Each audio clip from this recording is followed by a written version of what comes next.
c'est pas une question de volonté, en fait, le régime. C'est une question de vraiment de rapport avec ton alimentation et ça, c'est le plus important parce que te donner un plan alimentaire, bah, ça va fonctionner sur 1 mois, 2 mois, 3 mois, 6 mois, 1 an, j'en sais rien, en fonction de toi vraiment, ta motivation et Bien cetera. sûr. Salut à tous, on se retrouve aujourd'hui pour le podcast numéro 23 si je ne me trompe pas.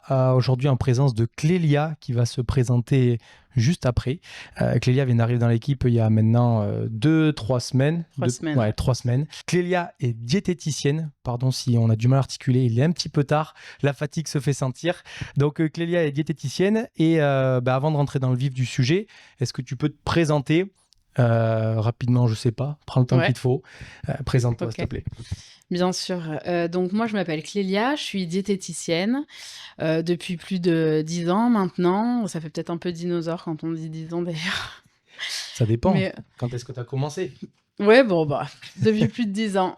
Aujourd'hui, je partage mon activité, donc entre, un établissement de santé mentale et une partie en libéral, bah, du coup ici à Riborn, où vous pouvez me retrouver les mardis et les jeudis soirs. Ok, super. Voilà. Et ton parcours, tu as directement fait la formation en diététique? Est-ce qu'avant, tu as fait autre chose? Comment ça s'est un petit peu... Ouais, alors c'est une bonne question C'est ça parce qui que, nous intéresse. c'est une bonne question. À la base, je suis pas du tout, dans la diététique, j'ai un BTS esthétique. D'accord. J'ai été commerciale, j'ai été animatrice sur les points de vente, comme Sephora, Marionneau et cetera, sans les citer et Ce qui est fait.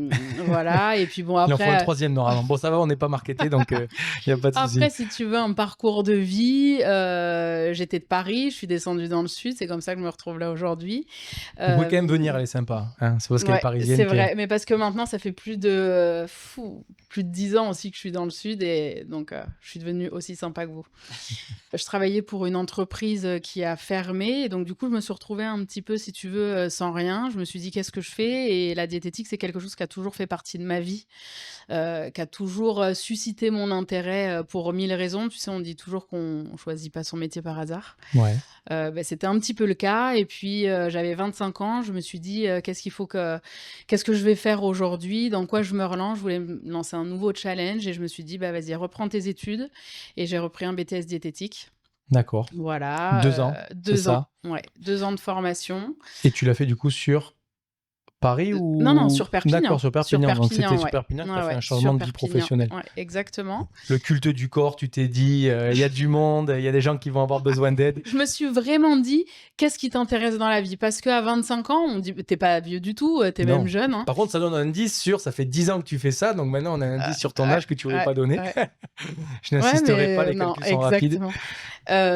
Donc du coup, je me suis dit: «Qu'est-ce qui est vraiment important pour toi et qu'est-ce que tu veux vraiment faire, quoi?» parce que si j'avais envie de changer, c'était le moment de le faire Ouais, bien sûr. et donc je me suis remise dans les études, ce qui est assez compliqué, hein, quand tu as connu, la vie, de travail, Active. ouais, vie active. Te remettre Compliqué, dans mais les aussi... devoirs, te remettre, tu sais, dans les leçons, les interrogations, les examens et cetera, c'est compliqué. Ouais. Donc voilà, c'est Mais sur ça, il y a quand même un côté un peu, quand tu sais pourquoi tu le fais, ouais, au fond de ouais, toi, c'est peut-être ouais. dur, mais tu y trouves beaucoup plus d'intérêt et mine de rien, ça passe quand même beaucoup plus facilement que quand tu es sur le banc de l'école au collège et que tu sais pas ce que tu vas faire et Et tu es en beh, cours c'est d'histoire géo, quoi. exactement ça parce que finalement, j'étais, une des plus vieilles de la promo Ouais, et en fait, toi, tu sais que derrière, tu as ton loyer à payer, c'est tu as tes ça. charges, tu as ta vie, et puis que faut que ça embraye, quoi. Tu as 25 ans, tu as plus de temps à perdre donc du coup, ton engagement, en effet, dans le Ouais. diplôme, il est pas du tout, le Plus de même, que bavardage. quand, ouais, Plus de bavardage à l'école. presque pas parce que ça, ce serait très mal me connaître. Ceux qui parlent, c'est chut, parce que moi, je paye ma formation, je veux un retour sur investissement. C'est un peu ça. Mais donc du coup, voilà, en tout cas, je l'ai eu au bout de 2 ans. Et puis, j'ai eu beaucoup de chance ou pas. Je sais pas si on appelle ça vraiment de la chance, mais je pense que la chance, tu te la crées quelque part. Exactement. J'avais fait des bons stages et 1 mois après, le titre, enfin après être diplômée, j'ai une de mes tutrices de stage qui part en congé mat et qui m'appelle pour faire son remplacement. Donc du coup, j'ai commencé à travailler direct dans un centre de rééducation, dans la région. Ok.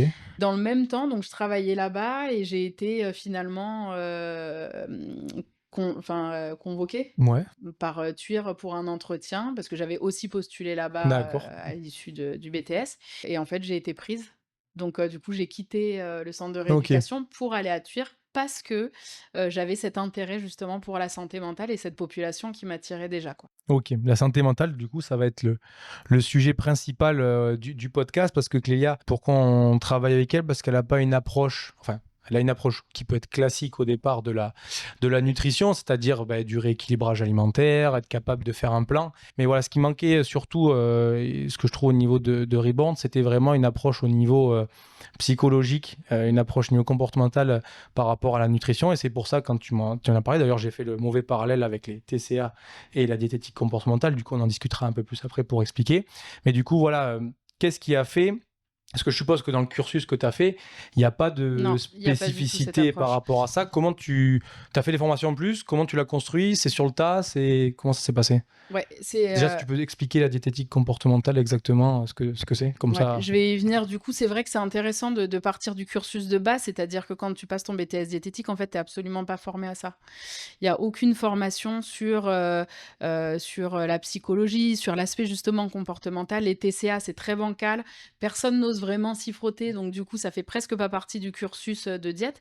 Donc en fait, quand tu arrives sur le terrain et que tu es face à des patients, qui ont ces difficultés-là, bah, tu te sens, assez mal à l'aise, quoi, parce que dans ta pratique et dans ta théorie, on t'a jamais appris, en fait, à prendre en charge ces patients. D'accord. Quand, je suis arrivée, sur, l'établissement de santé mentale, bah, ça c'est quelque chose qui s'est un peu imposé à moi et très vite, il y a eu des petites formations en interne et cetera. On a la chance en plus d'avoir un travail qui est quand même pluridisciplinaire. Donc on travaille avec des psychologues, on travaille avec des psychiatres, avec des médecins, avec des infirmiers qui sont souvent spécialisés de l'ancienne génération, en santé mentale. Déjà, par l'expérience, tu commences à acquérir certaines OK. compétences. Et puis, au bout d'un certain nombre d'années, je me suis dit: «Il faudrait quand même faire valoir ces compétences acquises» et donc du coup, j'ai décidé de passer un DU. Donc un DU, c'est un diplôme D'accord, universitaire, ouais. universitaire avec la faculté de Dijon, donc À distance à ou? Mmh. distance, ouais.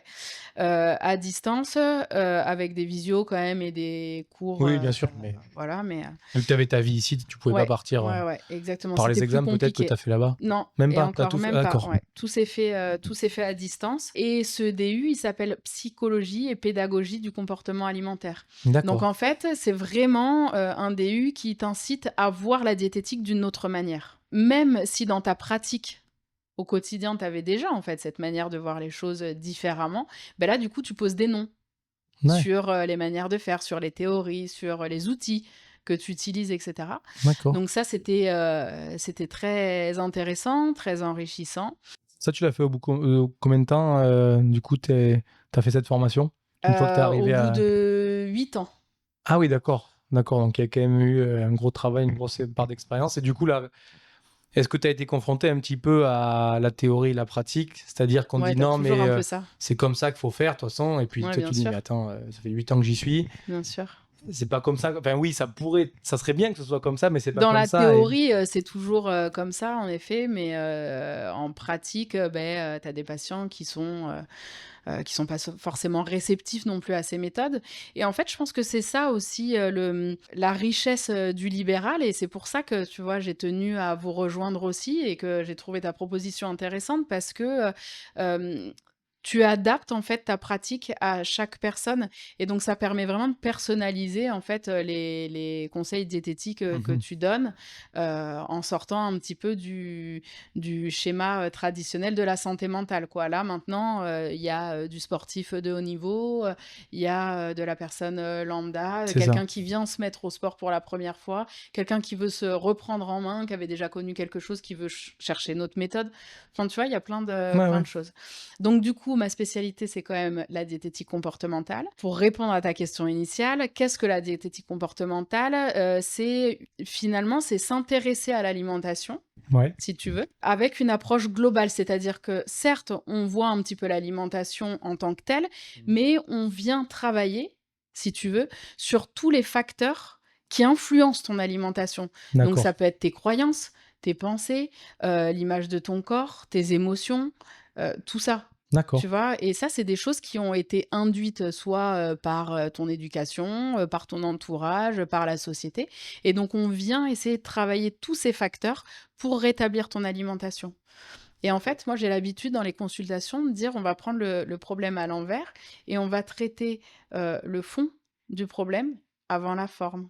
Ouais, bien sûr. D'accord? Parce OK. que si tu traites ce que tu as dans ton assiette, mais qu'à côté de ça, tu continues à manger des quantités, qui, sont beaucoup plus importantes que ce que toi tu pourrais ressentir et à chaque fois finir le repas en disant: «Pouah, j'ai trop mangé», bah, ça a aucun intérêt en fait. Oui, oui, bien sûr. Et du coup, concrètement, un suivi avec toi, bon, sur les je suppose qu'il faut au minimum 3 mois de Ouais, prise en ça charge, on va dépend. dire.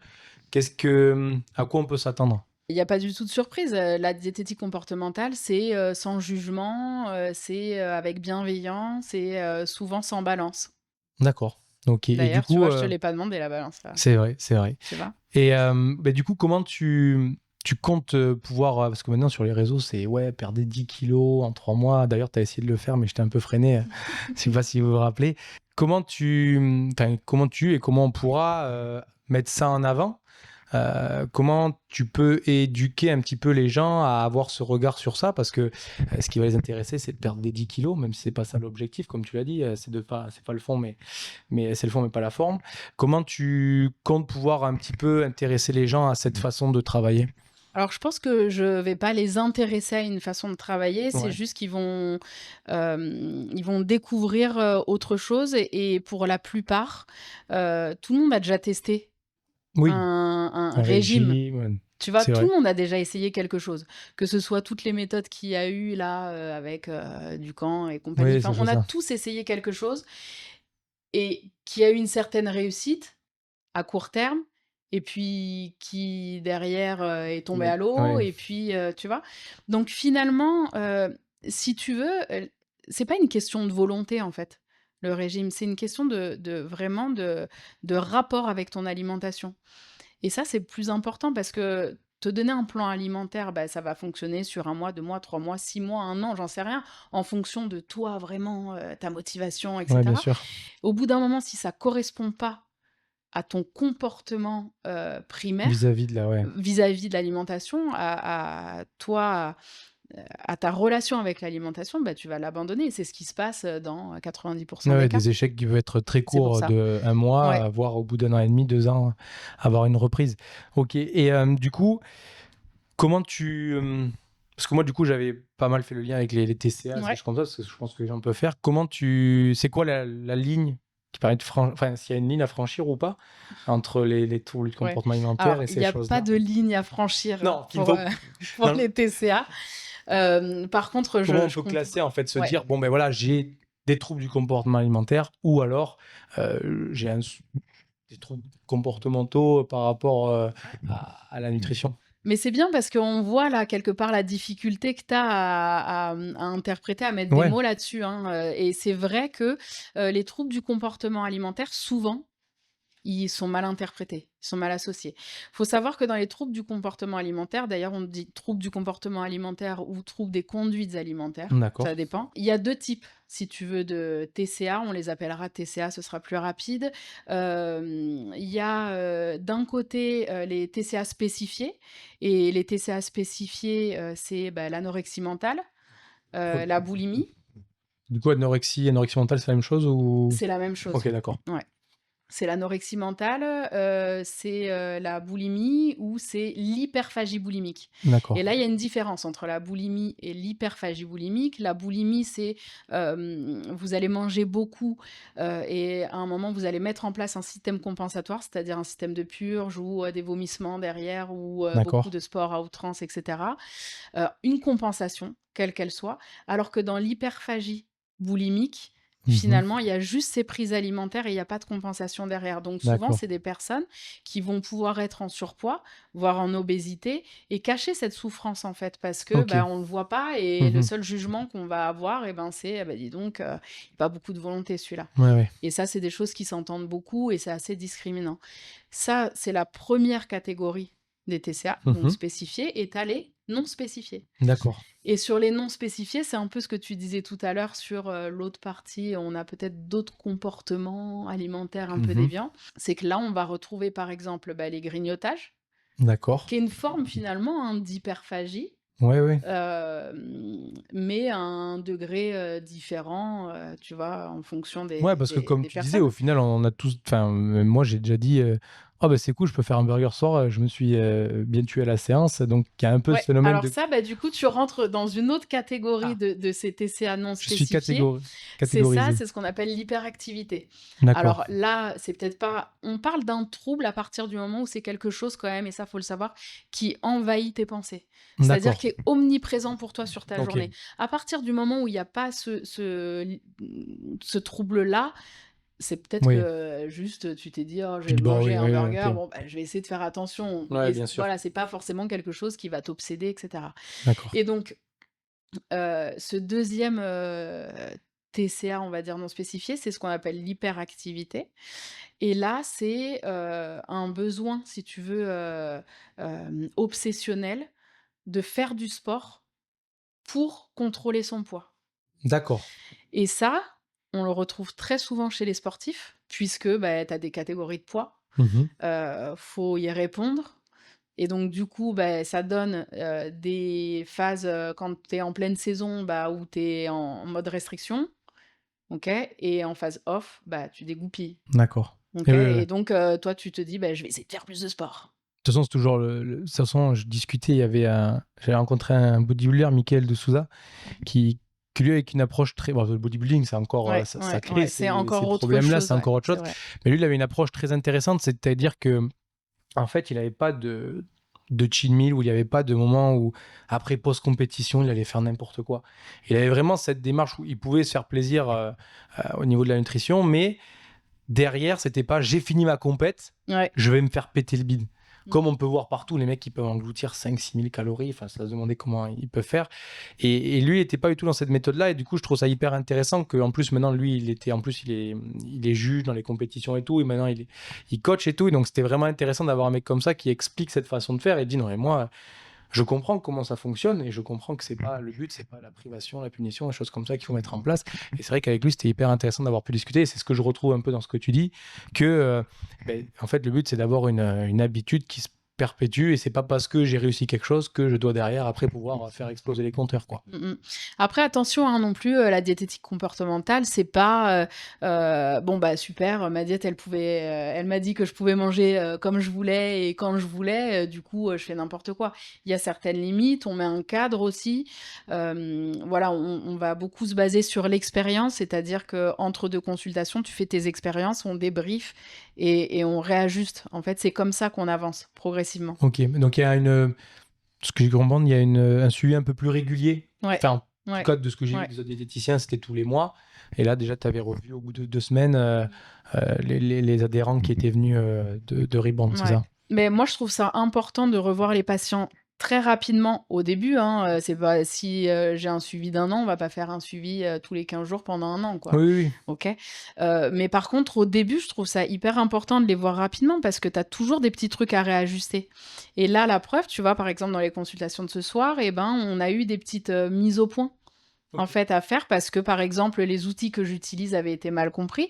Donc, je réexplique, on redébriefe ensemble et on repart sur bonne base, tu vois? Si on Ouais, avait bien sûr. attendu 1 mois, ben tu as 1 mois Oui, de oui. perdu. Donc Alors c'est encore, vrai que c'est dommage. tu fonctionnes avec une application, c'est ça? Oui, Donc, il y a quand même cette application qui peut permettre d'avoir un peu plus de lien entre toi et c'est le le but patient. premier, ouais. Voilà, c'est le but premier, mais c'est vrai que le fait d'être en présentiel, ça change quand même tout. C'est vraiment ça qui est important. Et puis après, on a quand même. Alors, on n'a pas encore eu trop le temps de le faire, mais on discute aussi beaucoup des gens qui viennent chez toi et qui viennent de ma part et de Reborn.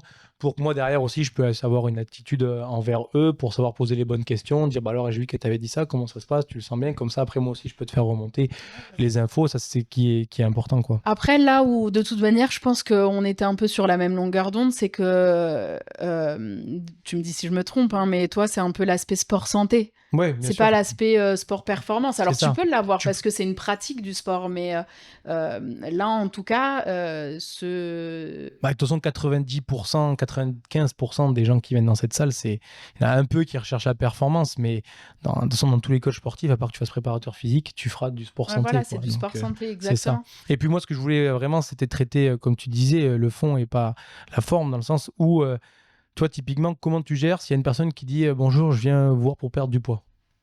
Moi, je veux perdre 10 kilos. Comment tu réagis face à elle? Bah, déjà, je l'écoute parce que je pense que c'est la première qualités, en fait, que tu dois avoir et d'ailleurs, quand tu vas voir quelqu'un, je te le conseille, que ce soit pour un diète ou pour, n'importe quel praticien, hein, dans le cur enfin, parmi les soignants, Ouais, on va dire. Quand tu vas voir quelqu'un, la première des choses, c'est, si elle t'écoute pas, bah, t'as pas d'intérêt de rester, quoi. Si le lien se crée pas dès le début, ouais, bien s'il sûr. y a pas un lien qui se crée dès la première séance, c'est pas la peine de rester. Tu vois? Ok. Parce que tu sais que ça Ouais, viendra pas, ça quoi. matchera Enfin, pas. des fois, c'est comme ça, t'as pas le feeling, ça passe pas. Bon, bah, ça peut arriver aussi. Pour le moment, ça m'est pas arrivé, mais ça peut arriver qu'on s'entende pas ou que la méthode Oui, ne convienne pas et c'est vrai que j'ai tendance à prévenir, direct que, OK, on sera là pour accompagner cet objectif, si c'est 10 kilos, mais peut-être pas dans le temps qui était souhaité à la ouais, bien base sûr. et si on explique enfin moi je franchement, j'ai vraiment cette impression quand tu expliques aux gens Pourquoi? pourquoi, ils comprennent bien, quoi. Soit après, il y en aura Donc toujours qui seront confrontés à... Parce que mine de rien, ça demande de réfléchir sur ce que tu fais. Et un peu tous les jours, parce que la nutrition, ah ben l'alimentation, exactement. c'est quand tu te lèves, avant que tu te couches, ça peut être dans le truc. Donc ça demande aussi... Je pense que c'est ça aussi qui peut énerver certains, c'est qu'il y a encore moins de pilules magiques. C'est-à-dire que c'est des petits combats on peut appeler ça des petits combats, même si c'est pas forcément quelque chose de mal, mais ça reste quand même des petits combats de la vie de tous les jours pour se dire, bon ben voilà, quand j'ai une mission de peut-être réfléchir à ce que je mange ou de prendre le temps ou comme on disait, peut-être de pas avoir de musique ou pas avoir de télé quand je mange, ces choses-là, c'est quand même des choses difficiles et les gens, ils peuvent se dire, non mais moi je sais pas, moi je t'ai demandé, je voulais perdre 10 kilos, donc Ouais, donne-moi une ouais, solution magique. ouais. Voilà, après c'est là où aussi nous enfin moi je suis en accord avec ça, c'est-à-dire que il y a des moments où on peut mettre un coup de collier pour dire bon mais on amorce le pas, on fait les efforts supplémentaires. Par contre, vraiment, il faut trouver une façon de faire. C'est-à-dire que ça peut être sur l'instant pour te motiver, dire voilà, super, allez, on a perdu les 2-3 kilos qui te donnaient, qui te mettaient le pied à l'étrier. Par contre, maintenant, on réfléchit différemment et on travaille pour aller dans le long terme. Et dans 10 ans, je te revois pas et toujours avec Mais tes, c'est ce que tes j'allais 20 te kilos, dire quoi. en fait, c'est que ça rejoint un peu, l'esprit, reborn aussi, hein. C'est ça, c'est qu'on est là sur un instant T pour t'accompagner, mais le travail, tu dois le faire au C'est quotidien chez ça. toi et en fait, c'est ce qui aussi, hein, est plus difficile dans cette approche de la diététique, c'est que, je travaille pas avec des plans alimentaires Ouais, et donc du coup, ça va être à toi de baser un petit peu, tes repas sur, tes sensations aussi. Alors on travaille avec d'autres conseils, hein, qui se rapprochent toujours du plan alimentaire. Mais, si tu veux, c'est toi et tes sensations qui vont faire que, tu vas te retrouver, face à ton assiette et tu vas te dire: «OK, est-ce que j'ai encore un peu faim? Est-ce que je dois continuer ou est-ce que je crois que c'est suffisant?» et en fait, c'est ces questions-là au quotidien, c'est retrouver du sens, en fait, à l'alimentation. C'est ces questions-là qui vont t'amener sur du long terme à quelque chose de bien durable parce sûr. que finalement, ça fera partie de toi et plus ou moins toute ta vie, tu te poseras la question de savoir si, tu très, très faim ou si tu une toute petite Ouais, faim, bien sûr. comment ça se passe pour toi, quoi? Comment tu l'évalues? Et sur ces troubles du comportement alimentaire, alors, Mmh. plus ou moins Ouais. spécifiés, est-ce qu'il y a les guérisons sont possibles, enfin, on peut dire guérison parce que c'est classifié comme des maladies. Oui, oui, oui, ça Ouais. fait partie du DSM-5. Le DSM-5, faut savoir que c'est la bible de la psychiatrie. D'accord. Donc c'est des pathologies, en effet, qui sont référencées, hein, dans le DSM-5. Maintenant, on parle de guérison. Alors moi, je suis toujours un petit peu, prudente quand même avec ces mots-là. Je préfère parler de rémission parce que finalement, quand tu as souffert de TCA sévères, donc Mhm. là, on parle, des 1ers TCA, les TCA Anorexie, spécifiés, ouais. ouais, ceux dont je te parlais en premier. Quand tu parles de ces TCA, finalement, tu as toujours une approche à l'alimentation qui sera quand même un peu biaisée et c'est ce qu'on va, justement, chercher à faire avec cette approche-là, c'est que on prend tout ce que tu as vécu, tu te le mets dans un petit baluchon et puis en fait, on va continuer avec. Le Ouais. but, c'est pas de le mettre à l'écart et de faire comme si ça avait jamais existé. Au contraire, c'est de se dire: «OK, j'ai connu ça. Maintenant, on va avancer différemment. Ouais, Mais il y ok. aura toujours un petit truc quand même qui te ramènera à ça, ou Mais en c'est ce tout qui te cas une rappelle période peut-être de aussi ta pour pas vie. retomber, des choses comme ça qui Exactement, peuvent te raccrocher un petit peu à exactement. toutes ces choses-là. Ouais, Ouais, donc pas de guérison, mais des rémissions et bien évidemment qu'on peut s'en ouais, sortir, voilà, ok. heureusement. Très bien. Et alors, là maintenant, les TCA, on a compris, c'est quand même quelque chose de... On va dire que c'est un sujet qui un peu à part, c'est-à-dire que je pense pas Oui, c'est une je pense pas catégorie de avoir eu de patients personne qui était dans ces identifiés. problèmes. Mmh, Alors mmh, après, je mmh. me trompe peut-être, mais je pense pas en avoir peut-être une personne, mais je sais pas. Sur les autres personnes que tu as eues, là, ceux qui sont venus, ou même des gens comme nous, au final, Mmh. qu'est-ce que tu pourrais leur dire? Deux, trois petits tips comme ça, là, pour ce soir, et puis ils nous regarderont dans une semaine. Qu'est-ce qui pourrait, qu'est-ce que tu pourrais leur dire de faire? Qu'est-ce qui serait intéressant de regarder? Se concentrer sur ses sensations alimentaires. Est-ce que j'ai faim? D'accord. Mettre du sens, en fait, dans ce qu'on fait, dans ce qu'on mange, pourquoi je mange, comment je mange, quel sens ça a pour moi de manger? Est-ce que, là, je mange parce que j'ai passé une journée de merde, je suis un peu Ouais. fatiguée, j'ai envie de me faire plaisir? Ou plutôt, est-ce que je mange parce que, là, j'ai envie de prendre soin de ma santé? Est-ce que voilà, c'est mettre du sens dans son alimentation, se poser les bonnes questions et après, tout Ok. ça, ça Et ça, tu demandes à le poser sur papier, ouais. ouais, Alors, pas sur papier, mais donc du coup sur dans l'application l'application, ok. exactement que j'utilise. C'est un peu ça, en fait, qui me permet, moi, de travailler.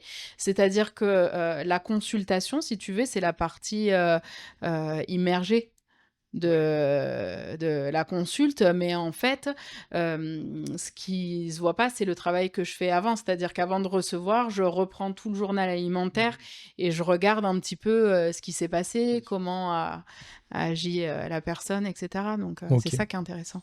Donc, conscientiser. C'est ça. Pose-toi les bonnes questions. Est-ce que tu as faim? Pourquoi tu manges? N'hésite pas à l'écrire sur une petite feuille. Et puis, pas qu'une seule fois, parce que une fois, tu peux être en colère et tu as voulu manger, mais essaye sur plusieurs jours de voir un petit peu ce qui ressort. Si tu vois qu'à un moment, la colère elle ressort trop souvent, ben, ça veut dire qu'il y a aussi un problème par rapport à ça. Mais voilà, ça peut être un premier indicateur de prendre conscience de pourquoi tu manges. Et est-ce que tu manges aussi parce que c'est l'heure, ou est-ce que tu manges parce que Ouais. tu as faim? Ça, c'est important. Ça, c'est important, je pense qu'il faut, arrêter vraiment de se laisser dicter par la société. C'est-à-dire que, on mange parce qu'on nous a dit qu'il fallait bien manger le matin, on mange parce qu'il faut manger à midi, on mange parce qu'il faut manger à 19h, on mange Parce parce que mamie a que, dit, resserre-toi, mais t'es exactement, maigre. mais exactement, tu sais On l'a quoi? tous eu, ça. Ouais et puis, voilà donc, faut essayer de sortir de tout ça pour essayer de se refocaliser sur soi. Après tout, c'est de soi qu'on a envie de prendre soin. Ouais. Tu vois, les autres, on s'en fiche. Donc voilà, après, c'est tout le travail aussi qu'il y a à faire. S'il y a un tips vraiment à retenir et une question, et c'est maintenant, c'est Sois vraiment, attentif. avant chaque repas, pose-toi et demande-toi sur une échelle de 1 à 10 à combien tu as faim et mange en fonction de ta faim. Point. Ok. T'as Tu vois? retenu. Ouais, ben voilà, maintenant tu peux mettre en application. Il n'y a pas de solution miracle. Il Ouais. faut conscientiser, réfléchir à ce pourquoi tu le fais. Mais comme partout, en fait, il n'y a pas de solution miracle. Ok, et par rapport à tout ça, tu as lancé ton compte Instagram. Ouais. Bim. Bim Pourquoi Bim? et bim le podcast. Attends, je le refais. Et ça marche pas. Elle pense qu'en fait, je vais Et pouvoir bim prendre... le Elle pense que je vais prendre la attends, vidéo, je vais couper les petits mais mots. Non, au évidemment contraire, que tu vas je vais couper. les utiliser, ces moments de... Et bim le podcast. D'accord. Voilà. Non, je cherchais quelque chose que tu puisses retenir Ouais. facilement. Bim, ça fait partie du langage courant, tu vois. Des fois, on dit ah, et bim. Donc, tu vois, ça fait partie Une bière du. de plus, allez, bim, Bah, l'apéro de bim, plus. voilà. Par exemple, et puis avec quelque chose, tu vois, bouge, impulse, un changement et mange. Ok. Ça, c'est pour moi trois mots clés d'une réussite, quoi, quelque Ok. part. Donc on peut te retrouver, mais par contre sous ton nom et prénom, Ouais, Clélia sur Pasquet sur Instagram. Ouais. Instagram. Tu es présente les mardis et jeudis aux alentours de 17h, 17h30 jusqu'à tard. Jusqu'à 21h30. Voilà, jusqu'à 21h30. N'hésitez pas à s'abonner à sa page Instagram, ça va de. Ça la poussera à mettre de plus en plus de contenu sur les réseaux. Mais ne vous fiez pas à la qualité de la page Insta par rapport à la qualité des consultations. C'est deux choses différentes. Complètement Pour différentes. l'instant, c'est le démarrage. Il faut être indulgent. C'est ça. Mais en tout cas, moi, je lui fais confiance. Ça fait il y a peut-être au moins 7-8 personnes qui sont déjà, Ouais. venues moment, en même on est pas, à même pas 8 2 semaines. patients, ouais. Alors voilà, pour moi, c'est pas un dû ou une obligation d'aller chez Clélia. J'aime bien faire mon petit pré-test pour voir un petit peu, entre guillemets, si la personne a envie de rentrer dans un processus, est-ce que c'est le bon ou le mauvais moment. Mais en tout cas, pour l'instant, moi, ça m'a vraiment permis de me décharger aussi sur cette partie-là, même si je restais étroitement lié, et ça m'intéresse énormément de pouvoir travailler dessus. Bah écoutez, merci de nous avoir écoutés. Donc, comme je l'ai dit, vous pouvez nous retrouver, nous, Reborn, au 3 rue Baudrochas, au Mas Guerido, 66 330 pour des séances de sport en coaching privé ou en collectif ou en accès libre à la salle. Et vous aurez aussi le plaisir de pouvoir retrouver Clélia pour des consultations. Et puis, bien, plein de choses qui vont venir. Pour l'instant, on ne peut pas forcément trop en parler, mais ça ne risque de tarder. Voilà, des beaux À bientôt. projets. À bientôt.